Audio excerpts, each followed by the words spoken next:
Hello guys, তো কেমন আছেন? আজকে কিন্তু আপনাদের যে ব্লগটা দেখাচ্ছি এই ব্লগের কিন্তু একটা আকর্ষণ, সেটা হচ্ছে 1501 বছর ধরে এই মেলাটা হচ্ছে।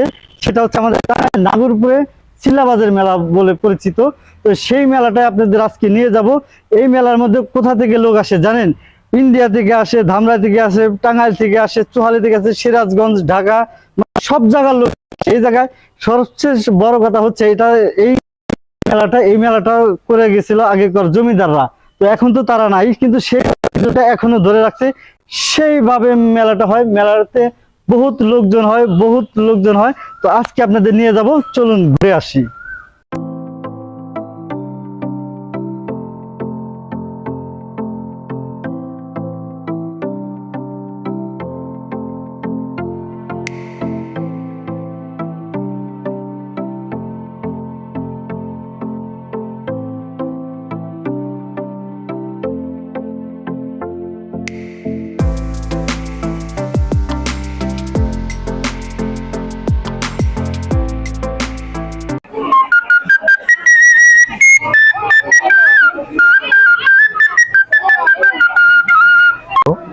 সমস্যা হয়তো দেখা উনি ওইখান থেকে এই মেলা এখানে স্থানান্তর করে আনলেন।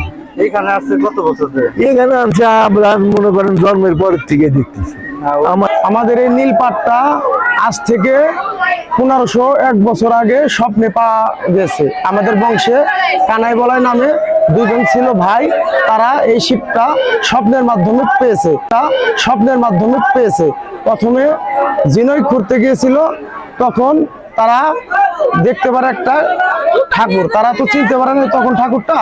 তখন তারা যখন রাত্রে ঘুমায় তখন তাকে স্বয়ং শিব, কালক্ষরুদ্র শিব তাকে স্বপ্ন দেখায়, আমি স্বয়ং কালক্ষরুদ্র শিব, আমি এই জায়গায় আছি, তোরা আমাকে নিয়ে যা আমি যেভাবে তোকে নির্দেশ দেই সেভাবে আমার পূজা অর্চনা কর, ভক্তদের মঙ্গল হবে।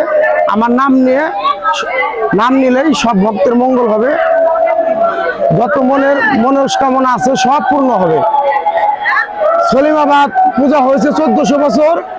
সেখান থেকে নদী ভাঙ্গনের কারণে এই জায়গায় দোয়াজানি জমিদাররা এখানে 101 বছর ধরে দোয়াজানিতে এই মেলাটা শুরু হয়েছে। এবার 1501 বছর, 1400 বছর হয়েছে সলিমাবাদ, আর 101 বছর এই দোয়াজানি নাগরপুর। এই মেলার নাম হচ্ছে চৈত্র পূজা। এটা মানুষের যার যার মনের আশা, যাদের যাবত করি। আমাদের মনে করেন যে পরে চাকরি করছি 30 বছর, আমি 20 বছর যাবত এই ব্যবসা করে খাই। মেলা আগে আরো ভালো ছিল, এখন আস্তে আস্তে মেলাটা কমে গেছে, এখন হালকা পাতলা মেলা হয়। বর্তমানে 1501 বছর এখানে এটা ছিল সলিমাবাদ ছিল হলো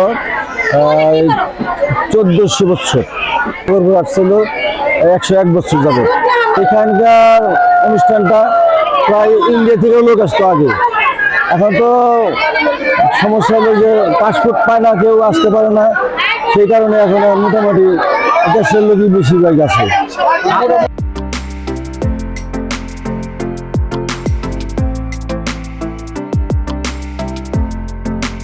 মেলার কিন্তু ঐতিহ্য আছে একটা, 7 মিনিট কিন্তু মেলার কিন্তু সর্বোচ্চ একটা ঐতিহ্য এইটা হ্যাঁ, তো এটা কিরকম বেচা কিনে হচ্ছে? এটা খুব ভালো হইতেছে। আগের বারে চেয়ে এবার একটু বিক্রি ভালো, বেচা কিন্তু ভালো। হ্যাঁ, আগের চেয়ে কিন্তু এবার বিক্রি ভালো হয়েছে। আপনি কত বছর ধরে এই মেলায় আমরা মোটামুটি ছোটবেলা থেকেই করি, এবং কি দোকানও ছোটবেলা থেকে করি। আমরা দোকান ছোটবেলা থেকে করেন, এবার মেলা আমরা হ্যাঁ। এটা কত করে কেজি? এইটা বর্তমান চলতেছে এই বাজার 600 টাকা। 600 টাকা। এটা চলতেছে 200 টাকা। এটা 1 কেজি নিলে সাজ, এটা হ্যাঁ চিনি 200 টাকা কেজি। আর এটা বিন্নি, এটা হলো আকরি। হ্যাঁ, এটার দাম, এটা লবণ ছাড়া, এটার দাম 200 টাকা কেজি। আর এটা লবণ মিশানো, এটার দামও 200 টাকা কেজি। যাই হোক, যেটা নিলে 1 কেজি করে নিলে আর 120 টাকা কম রাখা যায়। তাহলে এই 3টা পদে আমাদের দেন। 160 টাকা আছে, 180 টাকা আছে, 200 টাকা আছে, 10 টাকা 20 কিলি আছে, নিমকি 200 টাকা 20, সন্দেশ 200 টাকা কেজি। ব্যবসাটা আমি 1 বছর যাবত করতেছি। এর আগে আমি অন্য ডিপার্টমেন্টে কাজ করছি, ওইটা বাদ দিয়ে এখন যেহেতু মৃৎশিল্প এখন বিলুপ্তির পথে, কারণ নতুন উদ্ভাবনের চেষ্টা করতেছে মৃৎশিল্পীরা, যাতে সময় উপযোগী কইরা যাতে এগুলা মার্কেটে চালানো যায়। এখন মানুষের রুচি চেঞ্জ হয়ে গেছে, যার কারণে মৃৎশিল্পেও আমরা চেষ্টা করতেছি এই আগের যে ডিজাইনগুলা ওগুলা চেঞ্জ করে আধুনিক যুগের সাথে তাল মিলিয়ে তারপরে আমরা এগুলা মার্কেটে চালানোর চেষ্টা করতেছি। মেলা সম্বন্ধে কি বলবো, এই মেলা তো মনে করেন পুরানো ঐতিহ্যটা, বুঝছেন। এই জমিদার আমলের রায় বাহাদুর শাস্ত্রী যখন ছিলেন তখন এই মেলা ছিল এখান থেকে 5 মাইল পশ্চিমে, গ্রামের নাম ছিল ছলিমাবাদ। হ্যাঁ, ওইখানে ওই সময় মনে করেন ব্রিটিশ পিরিয়ডে একটু নানান ধরনের অত্যাচার নিপীড়ন হয়তো, মেয়েরা মেলায় যাইতো, যাতায়াত করতো, সমস্যা হয়তো দেখা উনি ওইখান থেকে এই মেলা এখানে স্থানান্তর করে আনলেন।